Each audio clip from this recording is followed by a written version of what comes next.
के आंसू आए, तो वो आंसू नहीं आने चाहिए थे। उस सांसद को उस जालिम की कलाई पकड़ के कानूनी रूप से मोड़नी चाहिए थी। ये है mission save constitution for my rights. So मैं फूल नहीं हूँ, फूलन हूँ। डोंट कॉल मी फूल कि मेरे को छेड़ दोगे तो गिर जाएगा। आई एम बैठी होती तो नौकरी पे होती। मुझे नौकरी नहीं न्याय चाहिए, no job, I want justice. So that's what I am here. जाहिर तौर पर ऐसी तमाम कम महिलाएं होती है जो अपनी नौकरी की जगह न्याय की हक की मांग को लेकर जो है वो लगातार धरना करती है। तो हमारे साथ मौजूद है एडवोकेट महमूद। भी जांच चाहती हो, कोई से धर्म चाहती उन महिलाओं के खिलाफ है, उस सोच के खिलाफ हमारी लड़ाई है। इन छोटे मोटे लोग जो ये जो बच्चे लोग जो घूमते रहते हैं के मिशन सेव कॉन्स्टिट्यूशन गारंटी लेता है इस चीज की, कभी सुनसान नहीं रहेंगी, क्योंकि 90% लोग सताए हुए हैं। 90% जो मूल निवासी हैं वो शोषित हैं, उनके हक अधिकार इन 10% लोगों ने छीन के रखे हैं। तो हम दुख अटल अडिग यही ऑप्शन है हमारे पास लड़ाई के लिए। अगर हम लड़ेंगे नहीं तो हमें कुछ मिलेगा नहीं। जब से देश आजाद हुआ हमारी स्थिति देख लो, हम तो खड्डे में ही है ना। हमें दिल्ली विश्वविद्यालय में धरने पर बैठी डॉक्टर रितु सिंह को लगातार जो है वो आज 31वां दिन हो गया इनके धरना को। हम उनसे ही खास बातचीत करेंगे। सबसे पहले तो ये पूरे 31 दिन हो गए हैं, हमने सुनने को भी मिला कि आपके ऊपर हमला हुआ है, आपको धमला हुआ है, आपको धमकियां मिल रही है। सबसे बड़े गाइडेंस की बात अगर मैं कहूँ, एडवोकेट महमूद प्राचा सर आपके साथ है। मैं तो ये मानती हूँ कि जब एक नारी को लोग समाज में देवी की तरह पूछते हैं और जब उसी देवी के साथ अगर कुछ गलत होता है, तो जब डॉक्टर रितु, मैं तमाम लोगों के साथ कहना चाहूँगी कि डॉक्टर रितु उन तमाम लोगों के लिए, तमाम व्यूअर्स के लिए और तमाम उन सभी लोगों के लिए एक ऐसी मिसाल बनेगी जो दिखाएगी कि नारी को जब समाज में पूजा जाता है देवी की तरह, और जब उसके साथ कुछ गलत होता है तो उसे चंडी का भी रूप लेना पड़ता है। तो इस समय आप बिल्कुल ही चंडी के रूप में है ना? जी, I am ready to accept the title. Don't call me now Devi, I am ready to be a devil now. So because I can fight for my right, I can vouch Phoolan now. और बनना पड़ेगा अपने self defence के लिए। बार बार कहती हूँ, कायर पीछे से वार करते हैं, तो जो पीछे से वार करते हैं उनका तो मैं कुछ कर नहीं सकती। तो वही लोग रहे हैं ना जो आपको पीछे से वार कर रहे हैं। वही कह रही हूँ, उनका तो कुछ कर नहीं सकते ना। आप पीछे से करेंगे तो आप क्या करोगे? आप पीछे मुड़ के थोड़ी चलोगे, आप तो आगे देख रहे हो ना, आपकी मंजिल वो है, तो आप वहाँ देख रहे हो। तो आप जब इस रास्ते में जा रहे हो अपवर्ड्स एंड ऑनवर्ड्स, तो आप वहाँ देख रहे हो ना, आपका फोकस है। हमारा फोकस सिर्फ और सिर्फ न्याय पे है। भेज रही है जिसका पास्ट रिकॉर्ड ही क्राइम्स का रहा है, इतिहास ही रहा है, तो ये सोचते हैं हम डर जाएंगे, दब जाएंगे। 4 अटैक तो हो चुके ना। जहाँ एक टाइम पे पानी नहीं पीने दिया जाता था दलितों को, आज वॉशरूम नहीं जाने दिया जा रहा। और ये वॉशरूम की आप बात करो तो आपको मैंने उसी दिन कहा था वीडियोग्राफी करो, पानी बंद है। जिस दिन से यहाँ धरना लगा पानी बंद है, और मैं पत्र रखा, और उसकी कितनी गंदी हालत आप देखिएगा। तो ये सब हमने सहा है। तो हम इतने स्ट्रांग हैं कि ये सारी चीज़ें फुकरी हैं, ये हमें ना हिला सकती है, ना ढुला सकती है, ना झुका सकती हैं।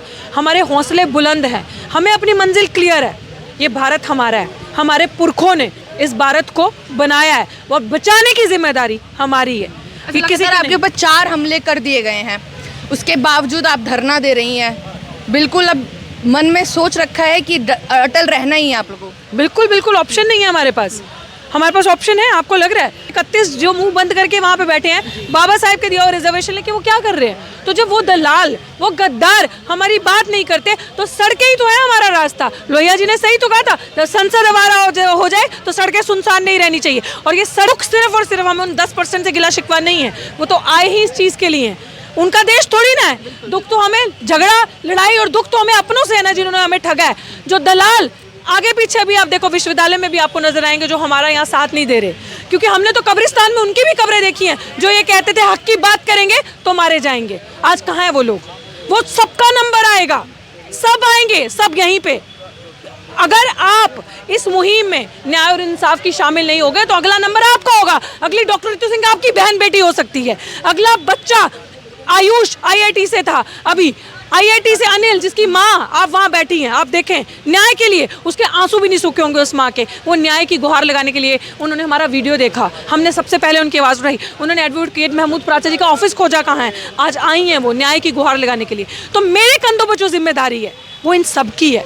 ये न्याय, डॉक्टर रितु सिंह सिर्फ एक अपनी फिजिकल प्रेजेंस से यहाँ खड़ी है, क्योंकि जब तक मेरे शरीर में सांस है, आखिरी दम तक, I am committed to social justice. We are not parachuters, we are grass rooters. हम सिर्फ ट्विटर पे बातें नहीं करते, हम जमीन पे आपको करके दिखा रहे हैं। और मैं उन सब नेताओं को, बहुजन समाज के जो ऑपोजिशन भी है, जो बेटी बचाओ बेटी पढ़ाओ चलो वो तो उनका मुद्दा, जो बेटियों की बात करते हैं, जो कहते हैं कि बेटियों के हक अधिकार के लिए हमें लड़ना है, हमें बोलना है, हमें इनको अधिकार देने, उन सबको कहना चाहती हूँ, क्या दलित की बेटी भारत की बेटी नहीं है?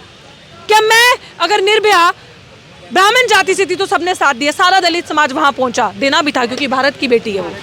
पहलवान बेटियां भारत का आन मान शान सम्मान है, देना बनता है, भारत की बेटी है। तो क्या दलित की बेटी भारत की बेटी नहीं है? मुझे न्याय नहीं मिलेगा। मैं 31 दिन से यहाँ पे बैठी हूँ, अपने लिए बैठी हूँ। अगर मैं अपने लिए बैठी होती तो नौकरी पे होती।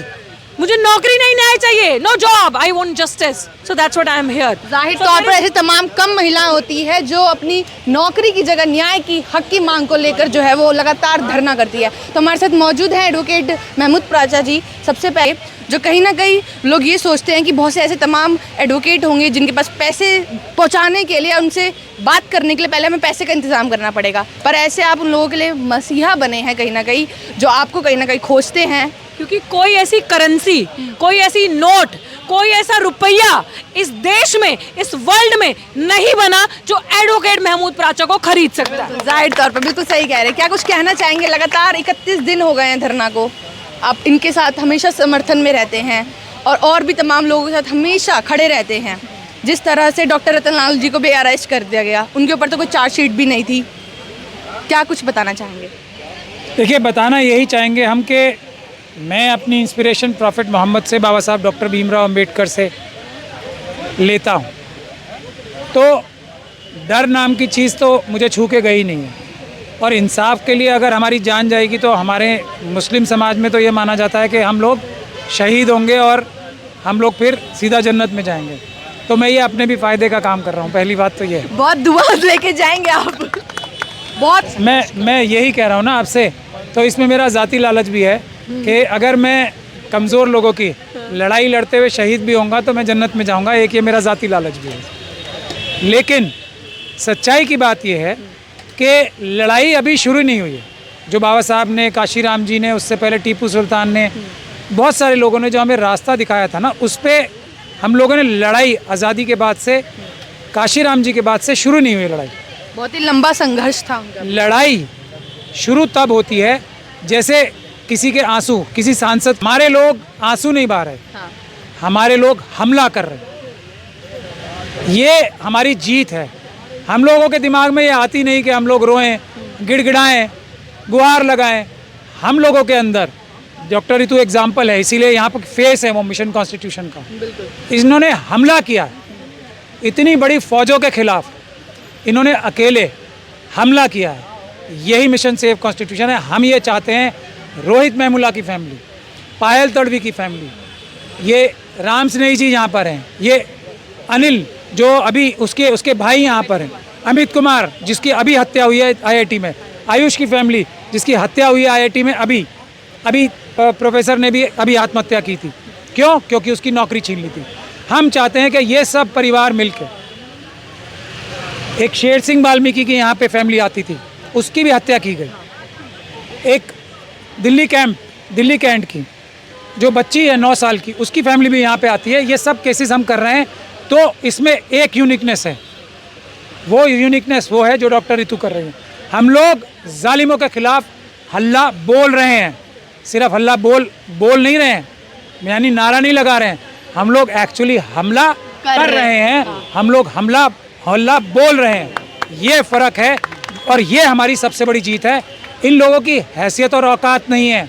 दमनकारियों की, जुल्म करने वालों की ताकत का भविष्य तय करेगी कि ये देश बाबा साहब के संविधान से चलेगा, उस मनुस्मृति से नहीं चलेगा जो बाबा साहब डॉक्टर भीमराव अंबेडकर ने आज से 96 साल पहले यानी कि 1927 में जलाई थी। ये हमारी लड़ाई है, ये हमारी जीत का पहला सिग्नल है, जीत का बिगुल है। हर एक जिस आंख में आंसू हैं यहाँ आए, हम उसके लिए हल्ला बोलेंगे, फिजिकली हल्ला बोलेंगे, हमला करेंगे। राइट तौर पर सिर्फ एक लोग के ऐसे तमाम कितने लोग जो हैं वो इन लोग के समर्थन में आए और उन लोग को भी कहीं ना कहीं न्याय की मांग कर रहे हैं कि इन सब चीज़ों में मत पड़िए, आप गलत बोलते हैं, गलत लिखते हैं। क्या पूरी बात क्या थी? देखो, पहले इस बात पे आने से पहले, मतलब मैं एक स्टूडेंट हूँ इस यूनिवर्सिटी का, तो पहले मैं इस जो प्रोटेस्ट चल रहा है मैं इस बात पे भी आऊँगा, जो आपने क्वेश्चन पूछा इसका जवाब दूंगा पूरा। लेकिन मैं कभी मतलब किसी व्यक्ति की तारीफ़ नहीं करता। लेकिन पहली बार मैं महमूद प्राचा जी को जय भीम, नील सलाम, इंकलाब बोलना चाहता हूँ। और डॉक्टर रितु को कि हमेशा मुझे संघर्षशील व्यक्ति को बहुत ज़्यादा प्रेम रहा है, बहुत ज़्यादा उनको सैल्यूट करता हूँ। उसके बाद अभी हमला पाते हैं कि किस तरीके से मैं विजयनगर रहता हूँ, पास में कैंपस के पास मेरा फ्लैट है। तो मैं अपने शाम को 10:30 बजे के रात में 10:30 बजे करीब डिनर करने निकला रूम से। तो एक व्यक्ति यहाँ पे एबीपी का है, पूरा कार्ड होल्डर है, जो LC2 से प्रेसिडेंट भी बना है। उस व्यक्ति ने मुझे पीछे से 8-9 लोग थे कमेंट करने लगे कि ये व्यक्ति हमेशा प्रोटेस्ट में दिखता है, यूनिवर्सिटी कहीं प्रोटेस्ट होगा ये दिखेगा, इसको पकड़ेंगे हम। अच्छा, निशाना बना दिया गया। हाँ एकदम। मुझे लगा, मैं इग्नोर किया, मैं 2 स्टेप आगे बढ़ा, फिर से बोला कि इसको जहाँ भी दिखेगा अब उसको हम देख लेंगे। मैं कहा अब तो बहुत ज़्यादा हो गया, क्योंकि अब हम यहाँ जितनी लड़ाई चल रही है, तमाम जो प्रोटेस्ट चलते हैं अपने न्याय के लिए चलते हैं, लेकिन हमारे आत्मसम्मान के लिए भी चलते हैं। हम कभी अपनी डिग्निटी से समझौता नहीं करेंगे। मैं बताया जिस तरह से आपका घेराव किया गया चारों तरफ से, वो स्टूडेंट्स ही थे या फिर किसी और, आपको लगा कि किसी राजनीतिक उससे आए थे? नहीं, देखो एक व्यक्ति को मैं पहचाना उसमें, जो एबीपी का, क्योंकि वो जीता हुआ व्यक्ति है, एक दिन पहले जीता है। अच्छा। इसको, हाँ उसको मैं पहचाना, लेकिन उसके साथ वाले लोग मुझे नहीं पता कौन थे, वो स्टूडेंट थे या नहीं थे, इतना पता नहीं चला। 5-10 मिनट का पूरा 5 मिनट का हुआ सा है, फिर अचानक भाग गए वो। जब मैं कॉल करने लगा तो भाग गए। इतने फट्टू भी होते हैं, क्योंकि ये लोग कभी हमारा सामना नहीं कर सकते वैचारिक रूप से, कभी हमारा सामना नहीं कर सकते हमारी मेरिट से भी। अब कभी किसी भी प्रोटेस्ट या किसी मुद्दे से लेकर हमारा सामना नहीं कर सकते, सिवाय तुम मसल्स पावर के। और मसल्स पावर हम बता दें कि आज भी हमारे पास बहुत है, लेकिन हम लोग जानते हैं कि कहाँ कब किस तरीके से यूज़ करना है अपनी पावर को। हम जानते हैं कि संविधान क्या है, जो बाबा साहब अम्बेडकर के द्वारा जो कॉन्स्टिट्यूशनल राइट है, वो उसको हम अच्छे से समझते हैं, उसका दुरुपयोग बिल्कुल नहीं करते। ये अनिल जो अनिल के भाई हैं, जिस IIT में अमित कुमार की, ये अमित कुमार हैं, IIT के जिस छात्र की अनिल कुमार की हत्या हुई है, उनके भाई हैं, और ये उनके परिवार से आए हुए लोग हैं। तो ये लोग भी अब हमला बोलने के लिए तैयार हैं। ये लोग सिर्फ गुहार लगाने के लिए और रोने के लिए तैयार नहीं है, हमला बोलने के लिए तैयार हैं। आयुष की फैमिली हमला बोल की FIR तक दर्ज नहीं की है मर्डर की। तो वो सभी लोग सुन ले मेरी बात, जो सुन रहे होंगे, वो जेल जाएंगे, उन्हें बख्शा नहीं जाएगा। बाबा साहब का संविधान उन्हें छोड़ेगा नहीं। ये IIT दिल्ली को हम सिखा देंगे कि हमारे किसी व्यक्ति को इस प्रकार से जातिगत वजह से प्रताड़ित किया गया, तो एक भी व्यक्ति IIT का, एक भी मैनेजमेंट का ऐसा व्यक्ति जो ऐसा काम करेगा, वो जेल में ही मिलेगा और लंबे टाइम तक बाहर नहीं आएगा। मेरी बात ध्यान से कान खोल। तो जाहिर तौर पर इन तमाम लोगों की आपने खास बातचीत करी। ये लोग जो है ना, सिर्फ लोग कहते हैं कि हमने जाति धर्म में बांटा हुआ है, पर कहीं ना कहीं जो लोगों के अंदर इंसानियत है। जब भी कोई किसी के साथ हादसा होता है तो वो व्यक्ति जो है वो निराश हो जाता है, या फिर अपने उस कगार पे पहुंच जाता है कि जब ये सोचता है कि मैं अब टूट चुका हूं, कहीं ना कहीं बिखर चुका हूं। पर डॉक्टर रितु के धरना के वजह से कहीं ना कहीं ऐसे तमाम लोग जो हैं वो यहाँ पे एकत्रित हुए हैं, वो चाहते हैं कि उन्हें भी न्याय मिले। तो इस पूरी वीडियो को देखने के बाद आप अपनी प्रतिक्रिया देना ना भूलें। तब तक देखते रहिए न्यूज़ अपडेट।